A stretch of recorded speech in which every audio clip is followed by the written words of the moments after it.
जय महादेव, जय माता पार्वती। मेरे परम माता पिता को मेरा कोटि कोटि नमन एवं संपूर्ण ब्रह्मांड को मेरा कोटि कोटि नमन एवं मेरे सभी गुरुजनों को मेरा कोटि कोटि नमन। मैं एक एंटिट्यूड टेरो रीडर हूँ। ईश्वर ने मुझे इस पवित्र कार्य के लिए चुना है ताकि ईश्वर द्वारा प्राप्त संदेश आप तक पहुँचा पाऊँ एवं आपकी हेल्प कर पाऊँ। Thank you all. आज हम जानेंगे कि स्वयं की आत्मा से जुड़ने के लिए आपको क्या करना चाहिए ताकि आप अपनी आत्मा के द्वारा आत्मज्ञान प्राप्त कर सकें। कार्ड से queen of swords, page of wands, four of wands, king of pentacles, night of cups and the star. आपको स्वयं की आत्मा से जुड़ने के लिए सर्वप्रथम स्वयं के भीतर से जुड़ना होगा। स्वयं की आत्मा से परिचय करना होगा।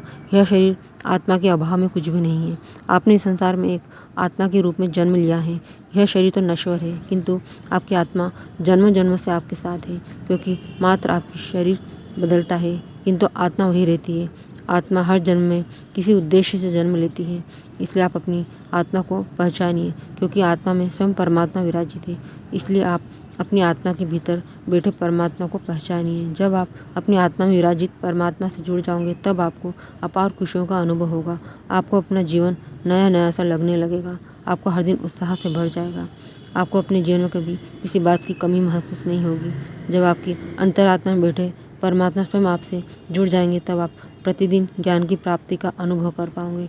अपनी आत्मा में छुपा ज्ञान बाहर ला पाओगे, क्योंकि आपकी आत्मा कई वर्षों के ज्ञान के साथ जन्म लेती है, किंतु हम उस ज्ञान से परिचित नहीं होते हैं, क्योंकि अधिकतर हम उस ज्ञान को प्राप्त करने का प्रयास ही नहीं करते हैं। हमारी आत्मा का वास्तव में उद्देश्य क्या है? जब हम ईश्वर रूपी परमात्मा से जुड़ी आत्मा से परिचित हो जाते हैं तब आप पूर्ण रूप से बैलेंस हो जाते हो, क्योंकि आपके भीतर भी एक संसार है। इसमें मुख्य रूप से आपका मस्तिष्क, मन, हृदय एवं परमात्मा रूपी आत्मा है एवं सातों चक्र। जब यह सब आपस में स्थिर हो जाते हैं तब आप पांचों तत्वों से जुड़ जाते हो एवं आपका मस्तिष्क, शरीर एवं आत्मा पूर्ण रूप से एक हो जाती है। तब आपके भीतर ज्ञान रूपी प्रकाश प्रज्वलित हो जाता है। तब आप एक दिव्य प्रकाश की शक्ति के साथ जुड़ जाते हो। तब आपका आज्ञा चक्र खुल जाता है एवं आपको पूर्ण रूप से आत्मज्ञान प्राप्त होने लग जाता है। ईश्वर ने आपको इस धरती पर मनुष्य रूप में किसी उद्देश्य से भेजा होता है ताकि आप ईश्वर द्वारा प्राप्त कार्य कर पाओ एवं अपनी आत्मा को उद्धार कर पाओ, अपने मोक्ष के द्वार खोल पाओ एवं जन्म मरण के बंधन से मुक्त हो पाओ। जब आप ईश्वर रूपी आत्मा के समीप आ जाते हो तब आपको किसी वस्तु विशेष का लोभ नहीं रहता है, अपितु ईश्वर प्राप्ति की लालसा बढ़ जाती है। यह मनुष्य जीवन बड़ा ही अनमोल है। इसे बिना हरि नाम के व्यर्थ मत जाने दीजिए, क्योंकि मनुष्य जीवन 84 करोड़ योनियों के पश्चात प्राप्त होता है।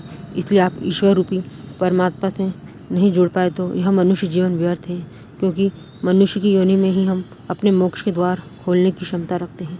इसलिए हमें अपने कर्मों को पवित्र रखते हुए आत्मा रूपी परमात्मा से जुड़कर भक्ति के मार्ग पर चलकर अपने मोक्ष के द्वार खोल सकते हैं, क्योंकि जहाँ आत्मज्ञान के द्वार खुल जाते हैं वहाँ परमात्मा स्वतः मोक्ष के द्वार आपके लिए खोल देते हैं। Thank you all.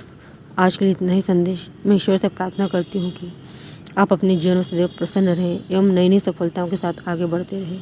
एवं मैं आशा करती हूँ कि आप इस वीडियो को लाइक, कमेंट, शेयर अवश्य करेंगे एवं चैनल को सब्सक्राइब भी अवश्य करेंगे। Thank you so much my all viewers and subscribers. Thank you.